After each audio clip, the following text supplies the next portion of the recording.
Bonjour à tous, je suis Valérie Da Silva, maître de conférence en droit privé et sciences criminelles. J'interviens à l'IUT pour des cours magistraux et des travaux dirigés en droit. Et je suis par ailleurs responsable Parcoursup, ce qui va vous intéresser à très court terme.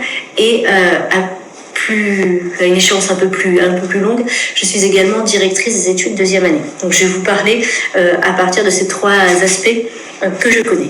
Peut-être un premier point qui serait qu'est-ce que le but maintenant, qu'est-ce que le but GEA. Alors j'ai peut-être trois mots qui permettraient d'expliquer ce que c'est. Le premier mot, ce serait une formation qui permet la transition avec le lycée. En effet, à la fois dans l'encadrement, avec une présence obligatoire, par exemple, on en reparlera tout à l'heure, avec la présence obligatoire, avec un emploi du temps qui est très chargé, qui correspond plutôt aux 35 heures que à des formations que l'on pourrait avoir à la fac avec des demi-journées de cours. On est donc plus encadré, on est comme se rapproche en ce sens du lycée. Et ensuite, je pense qu'on permet également la transition avec le lycée par les intervenants que nous avons, car nous avons trois types d'intervenants. Nous avons des enseignants du secondaire qui interviennent désormais à l'IUT, par exemple pour les cours de langue, ce sont des enseignants qui ont enseigné auparavant au lycée. Ensuite, on a des enseignants-chercheurs qui ont un temps de travail qui est l'enseignement, notamment dans les cours magistraux, et qui a une autre partie du travail qui est la recherche, donc par exemple faire des publications à partir des réflexions que ces personnes ont. Et enfin, une troisième catégorie d'intervenants, ce sont des professionnels. Donc par l'emploi du temps, par l'encadrement, on a cette transition entre le lycée et cette première année à l'université. Ensuite, un deuxième terme qui caractérise notre formation, c'est le terme professionnalisant. En effet, nous sommes une formation professionnalisante, comme je le relevais. Nous avons beaucoup d'intervenants professionnels qui participent à la formation de nos étudiants. Et ensuite, un troisième terme que je pourrais choisir, c'est le terme transversal, parce que à l'IUT, ce qui est le plus frappant, me semble-t-il, c'est que nous avons un panel de compétences qui va être acquise par nos étudiants. Ainsi, nous allons avoir des cours de droit pour ce qui me concerne, mais également des cours de mathématiques, de sociologie, de marketing, de mathématiques, de langue. Tout un panel. Je ne suis absolument pas exhaustive, des cours de fiscalité, des cours de comptabilité, de gestion. On a tout un tas d'enseignements qui vont permettre à l'étudiant de finir sa formation en ayant un tas de compétences assez importants et qui va regrouper différents domaines. Ça, c'est vraiment, je pense, le point fort de cette formation. Ensuite, le point que je peux évoquer avec vous dans le prolongement de celui-ci, c'est mon rôle de directrice des études. Comme je vous le disais, on a un emploi du temps qui est assez chargé et on a cette transition avec le lycée. Ainsi, par exemple, on va avoir une présence obligatoire à tous les cours. Si l'étudiant est absent, il devra justifier son absence. S'il n'y a pas d'absence, s'il n'y a pas de justificatif à son absence, alors il y aura notamment une sanction qui va s'appliquer. On a des strates, par exemple, à partir de 4h31 d'absence, il y aura un coefficient, un malus qui va s'appliquer sur la moyenne semestrielle que l'étudiant a obtenue. Ainsi, le rôle de directeur des études, c'est notamment de veiller à l'assiduité des élèves, des étudiants. Et si cette assiduité fait défaut, il y a convocation dans mon bureau pour les étudiants de deuxième année afin de rappeler les règles et de remettre le cadre. Mais la directrice des études de deuxième année n'a pas qu'un rôle déplaisant, pourrions-nous dire. C'est également un interlocuteur privilégié pour répondre à tout un tas de questions et puis connaître et faire face aux difficultés des étudiants. On a des réunions, au moins une réunion semestrielle, voire 2, avec les délégués de classe pour savoir si les choses se passent bien aussi côté étudiant, s'il y a des difficultés qui doivent être portées à notre connaissance. Et en tout début d'année également, nous avons pour rôle de constituer les classes en fonction des différentes options que les étudiants ont choisies. Ainsi, dans le cadre de la réforme du BUT, il y a différentes options. Il y a 4 options qui se profilent. La première, qui s'appellera GC2F, concerne la gestion comptable, fiscale et financière. Ensuite, il y a une spécialité CG2P pour le contrôle de gestion. Une troisième option qui va s'appeler GEMA et qui concernera la gestion d'entreprise et le management. Et enfin, une option GPRH pour les ressources humaines. Donc, vous voyez qu'avec un socle commun, on peut faire différentes choses, de la comptabilité, de la gestion, des ressources humaines, des initiatives entrepreneuriales. Toutes ces compétences seront acquises à l'issue de notre formation. L'avantage que j'ai, c'est d'avoir tous les étudiants de la promotion en cours à la fois en première et en deuxième année. Ce qui fait que je les connais et eux aussi ont une facilité pour me parler si une difficulté est rencontrée, que ce soit une difficulté professionnelle, une difficulté personnelle, une difficulté quelle qu'elle soit, ils peuvent librement m'en parler. Donc en première année, je vois les étudiants au moins par semaine sur le premier semestre, 1h30 en CM, 1h30 en TD par étudiant, et parfois même 4h30 puisque j'interviens, comme je le disais, dans le cadre du PPP. C'est à peu près un TD par semaine, mais ce n'est pas si régulier que cela pour le PPP. D'une semaine à l'autre, les séances peuvent être modulées. Et puis en deuxième année, je les vois en TD de droit des affaires approfondi, donc tout ce qui est création de société, une fois par semaine en début d'année. Une fois que l'étudiant a acquis toutes ses compétences, il peut envisager une poursuite d'études. Et vous allez le voir, ça correspond à la richesse de notre formation. La poursuite d'études peut se faire de différentes manières.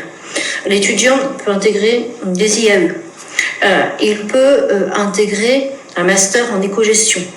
Il peut candidater vers le DCG, le DSCG, etc. Il peut envisager de faire un master finance, ou un master banque et assurance. Et il peut également envisager de faire une première année à l'étranger.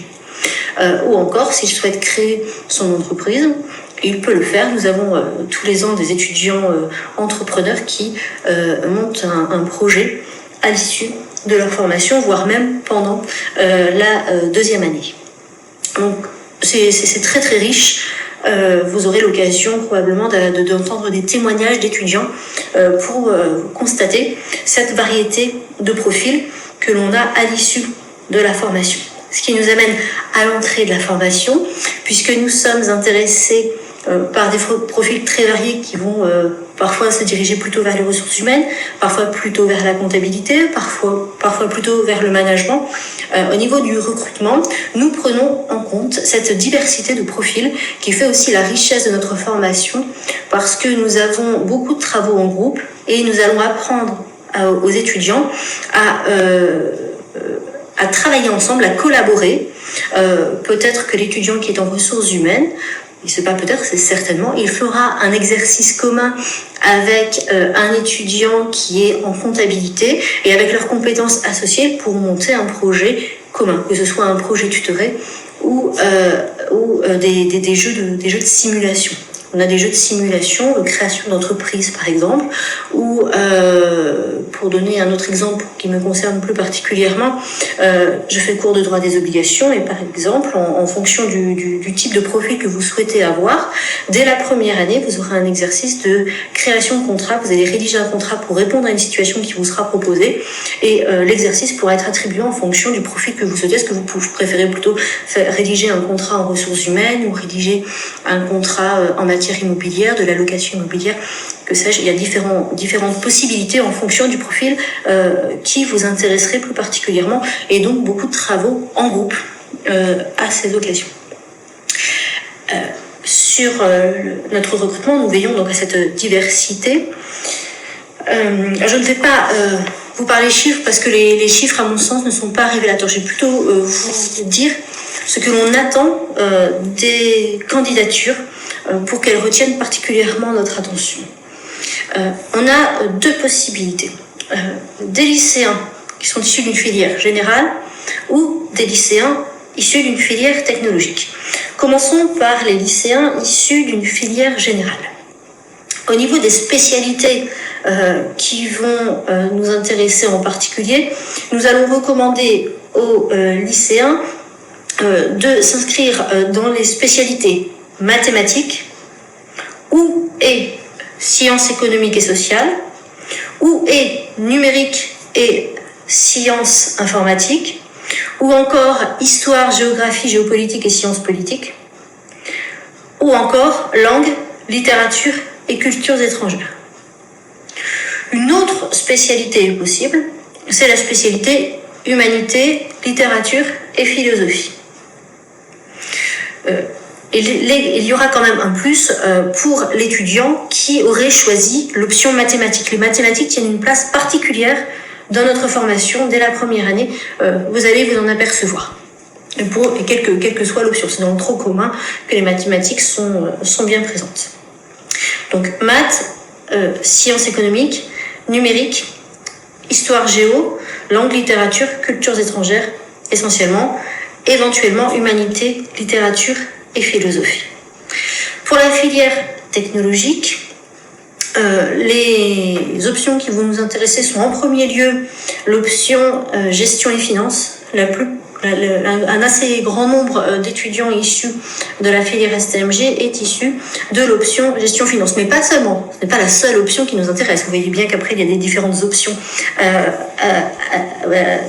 l'intérieur du but et la comptabilité n'est pas la seule option. Donc, nous allons également recruter des étudiants de STMG qui ont l'option ressources humaines ou encore communication ou marketing mercatique. Alors, je vous ai dit que je ne vous donnerai pas de chiffres. Néanmoins, il est vrai, il est légitime que chacun d'entre vous va se poser des questions sur les chances de succès de son dossier. Est-ce que son dossier sera retenu? Pour vous donner des indications, l'on peut dire que, globalement, si vous avez toujours eu la moyenne sur vos bulletins de première et de terminale, dans les matières suivantes: au bac français, en maths, en LV1, en LV2 et sur les options qui nous intéressent. Plus des observations des enseignants qui sont plutôt bonnes. Si on observe des comportements dissipés, que vous ne faites pas un travail très sérieux, là effectivement ça va porter préjudice à votre dossier. Mais si nous avons tout le temps toujours la moyenne à ces matières, sur les bulletins de première, de terminale et des appréciations correctes, il est alors fort probable qu'on vous appelle, qu'on retienne votre dossier. Si vous avez une fois une moyenne trimestrielle inférieure à 10 sur les bulletins de première et terminale sur les moyennes que je vous ai données, il n'est pas exclu d'intégrer notre IUT. Néanmoins, ce sera peut-être un petit peu plus tard, l'appel se fera un peu plus tardivement que pour les cas précédents. Enfin, si à 2 matières, vous n'avez pas la moyenne selon les critères que je viens de donner, là, les chances risquent de se réduire de façon assez importante. Néanmoins, un point doit être relevé de façon impérative. Certes, nous regardons les notes, ce qui permet de faire un premier préclassement, mais ce qui est vraiment essentiel pour nous, c'est votre motivation. On va lire vos fiches de projet d'avenir, la lettre de motivation que vous allez rédiger et que vous allez intégrer à votre dossier Parcoursup. Nous la lisons avec grande attention, cette lettre de motivation. Et nous allons par exemple relever le fait que vous aimiez le travail en groupe ou que vous avez une idée déjà fixée de ce que vous voulez faire. Attention, le fait de ne pas savoir ce que vous voulez faire ensuite, quelle option vous souhaiteriez prendre et quel projet professionnel vous avez, ça n'est pas rédhibitoire. On comprend bien que vous êtes encore des personnes assez jeunes qui peut-être hésitez sur le profil que vous voulez avoir par la suite. Et d'ailleurs, c'est aussi l'un des points forts de notre formation. Vous hésitez entre ressources humaines et comptabilité. Et bien là, avec cette formation, vous allez pouvoir avoir des compétences dans les deux domaines, y voir plus clair, faire des stages, pour ensuite vous décider. Donc, en soi, ne pas avoir de projet professionnel, ça n'est pas rédhibitoire, loin de là. Mais on souhaite une véritable motivation et une appétence pour les travaux en groupe, une personne qui a un travail assez régulier. Voilà, c'est ce qui peut nous intéresser. Après, dans votre lettre de motivation, si j'ai un conseil à vous donner, c'est soyez vous-même. Pourquoi vous voulez candidater? Dites les choses très simplement. Est-ce que c'est parce que vous aimez le travail en groupe? Est-ce que c'est parce que vous ne savez pas ce que vous voulez faire? On a des lettres qui nous expliquent ça, qu'elles ne savent pas quoi faire et c'est pour ça qu'elles choisissent le DUT. Et le dossier est tout à fait retenu. Il n'y a pas de problème sur ce point-là. Une précision toutefois pour les langues vivantes, nous proposons l'anglais et en LV2 l'allemand ou l'espagnol. Nous n'avons pas de cours débutants en allemand ou en espagnol, ce qui peut expliquer le rejet de dossier, par exemple, si la troisième langue vivante est italien. Si l'étudiant n'a pas dans son parcours une troisième langue vivante qui serait espagnol ou allemand pour pouvoir intégrer nos classes de langue, cela posera un souci. Par ailleurs, il est bon de relever que nous avons différents dispositifs d'aide à la réussite, que ce soit par du tutorat, par de l'accompagnement, par un module qui s'appelle véritablement aide à la réussite, que nous proposons, notamment lorsqu'il y a des lacunes en mathématiques, en complément du cours qui vous est proposé par l'enseignant. Voilà ce que je pouvais expliquer sur le DUT, sur la vision que j'ai de cette formation. Peut-être avez-vous des questions, ce sera l'occasion d'échanges futurs probablement. Et donc, pour résumer, alors est-ce que l'on a un profil idéal? Pas véritablement, il faut tout de même un bon dossier scolaire. Si vous avez des difficultés, en soi, ce n'est pas rédhibitoire, mais on veut des étudiants qui s'accrochent, qui vont de l'avant et qui s'investissent dans leur travail. Au niveau du calendrier, si vous voulez avoir une ligne d'indication, globalement, les recrutements, les appels vont se faire pour pratiquement l'ensemble de l'effectif pour être clôturé mi-juillet. Néanmoins, si vous souhaitez vraiment rejoindre notre formation, je vous invite à rester en liste d'attente, ne pas vous désister, dans la mesure où très souvent des étudiants ont été appelés, des lycéens ont été appelés à nous rejoindre, mais ils attendent peut-être la réponse d'une autre formation qui aurait leur préférence. Et tout va se jouer fin août, début septembre. Parfois, c'est le jour de la rentrée à l'IUT que l'on apprend qu'un étudiant a choisi une autre formation. Il y a eu un désistement de dernière minute dans une autre formation, ce qui explique qu'il se désiste lui-même à l'IUT. Dans ce contexte, vous avez, pour la majorité des dossiers, sera appelé jusqu'à mi-juillet. Néanmoins, en général, il y a toujours des appels qui vont être effectués encore fin août, début septembre. Donc ne vous découragez pas, vous allez voir que même si au cours du mois d'août vous remontez dans la liste d'attente, c'est peut-être tout simplement parce que les autres candidats se désistent. Donc la remontée va être très importante. Plus les personnes vont avoir des places qui vont se libérer au cours de l'été, plus vous allez remonter. Et donc si vous devenez le premier à être appelé à la fin du mois d'août, vous aurez une place à l'IUT d'Angers et nous nous ferons un plaisir de vous accueillir. Voilà. J'espère que j'ai répondu à l'essentiel de vos questions et je vous souhaite une belle découverte de l'IUT et de notre formation. Merci.